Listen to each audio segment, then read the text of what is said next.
Hello, I'm the Reverend Naomi King, and I'd like to spend a little time talking to you today about some of the frames that we use when we pray.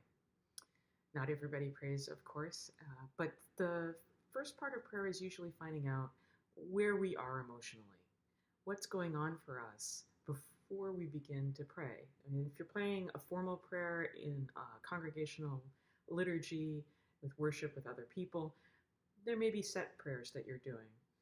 You may even have set prayers that you pray at home, like over a meal or at the beginning or the end of the day. But I'm going to talk to you a little bit about some of the prayers that we pray around those times, the not set prayers, the ones that are really just coming from our hearts.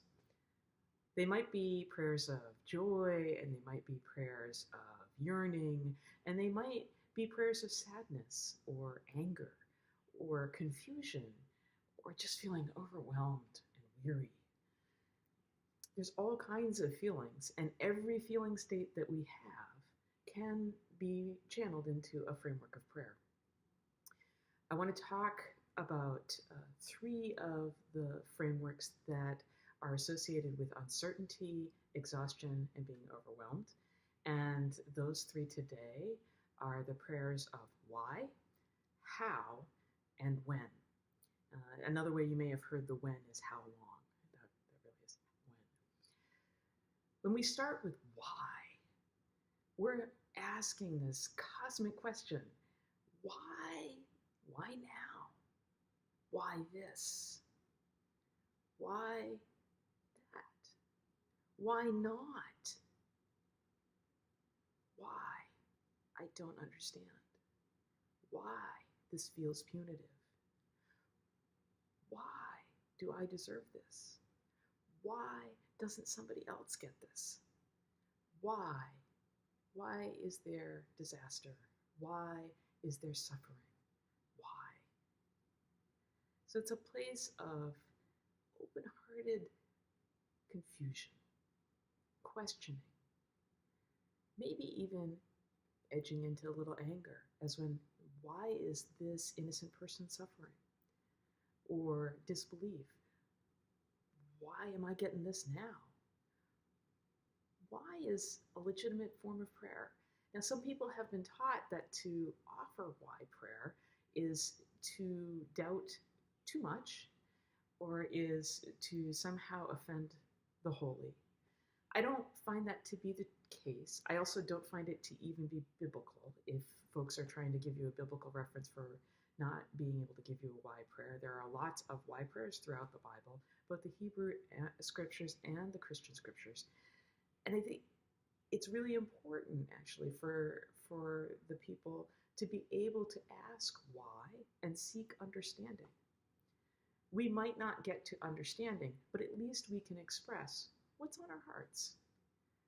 And that makes it a little easier to bear the uncertainty, the emptiness, the frustration, the fear that goes along with some of these prayers of why. Another form of prayer that is closely related to why is the prayer of how.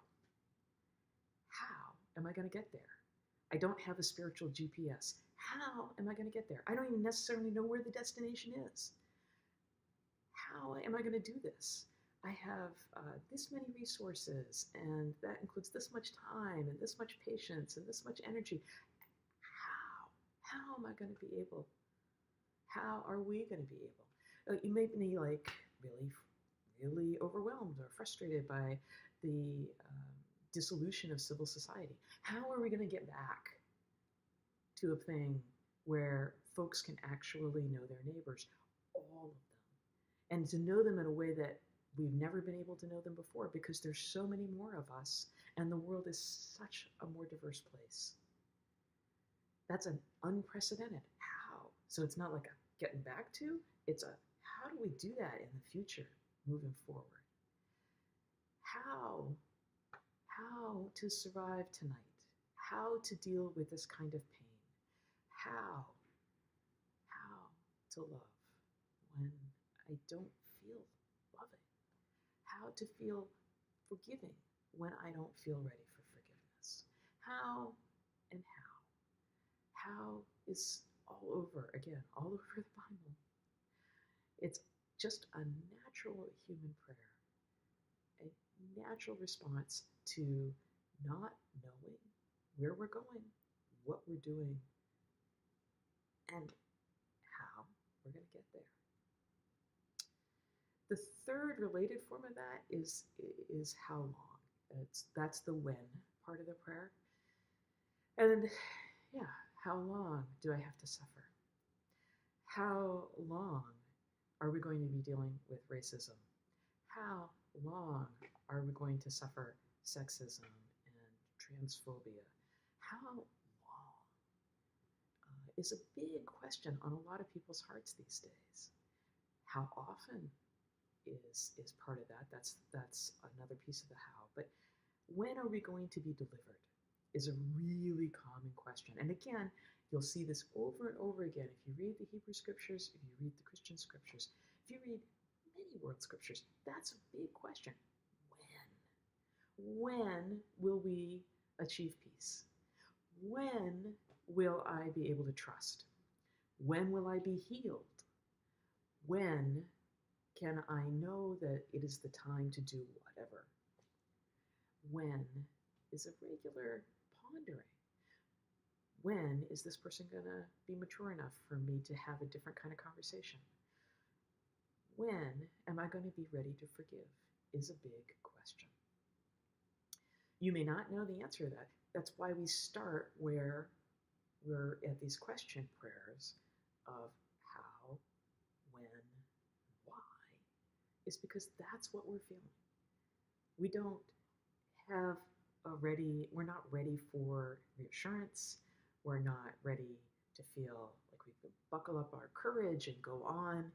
We're feeling tentative, unsure, exhausted, angry, sad, frustrated, anxious. We just may be feeling lost, alone, afraid. Those feelings are part of what it is to be human. Hold on through them. Don't let them take you down. And maybe offering some of those feelings up in prayer might help you feel a little better. It certainly will clarify your questions. I hope that you take some time when you're feeling the why, how, and when prayer is coming up for you to stop. Note them. If you're having them a lot, it might be helpful for you to be speaking to a professional therapist, a religious professional who's got a good listening ear, or a really good friend. Don't try to do it alone. We might be praying these prayers alone at 2 a.m., and yet we need to be able to turn around once other people are awake and connect with them. Because fundamentally, these are prayers that are coming out of a sense of separation, isolation, and a fear of continued aloneness. So go ahead and make that prayer. Make note of it. And if you're praying it regularly, make sure you're connecting with somebody. I hope that you have a beautiful day and that somewhere, somehow, you feel a little more love and a little more hope. And we'll talk some more about some other forms of prayer